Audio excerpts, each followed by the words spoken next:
Pagdating sa supply naman, sasapat na hanggang Hunyo ang imbak na langis ng Pilipinas. Ayon po yan sa Pangulo. Ang dahilan sa pagtutok ni June Veneracion.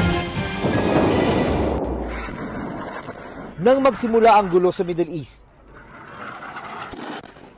tatagal na lang hanggang Abril ang imbak ng supply ng langis ng Pilipinas. Kaya nangamba ang marami.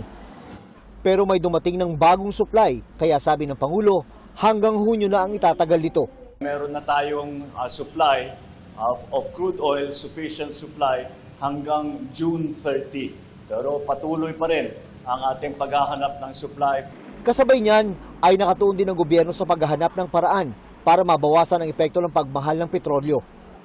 Naideklara na ang State of National Energy Emergency at naisabatas na ang pagbibigay sa kanya ng kapangyarihang tapyasan o suspindihin ang oil excise tax. Ang isinusulong naman ng ilan na ibasura ang oil deregulation law, pinag-aaralan pa. Nothing is being discounted. Ibig sabihin, lahat ng maaaring gawin upang meron tayong magawa para tulungan na pagaangin ang epekto nitong nangyari nitong gera sa Middle East ay talagang pinag-uusapan namin. But what we are focused now is immediate.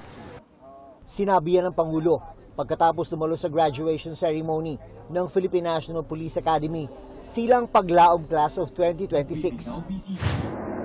Sa harap ng krisis sa Middle East, kinonsulta rin ng Pangulo ang ibang leader ng Association of Southeast Asian Nations o ASEAN kung itutuloy ang ASEAN Leaders Summit sa Cebu sa Mayo. Aniya, napagkasundo ang ituloy ito, pero iiklian at sisimplihan para makatipid. Tuloy tayo sa May 7, May 8, but as I said, it will be a very bare-bones summit. It will be over a period of maybe a day and a half, imbes na yung mahaba all day what we had planned. Tuloy din ang isa pang ASEAN Summit sa Nobyembre, pero aalamin din ng Pangulo kung ano ang sentimiento ng iba pang ASEAN leader kaugnay nito. Para sa GMA Integrated News, June Veneracion, nakatutok, 24 oras.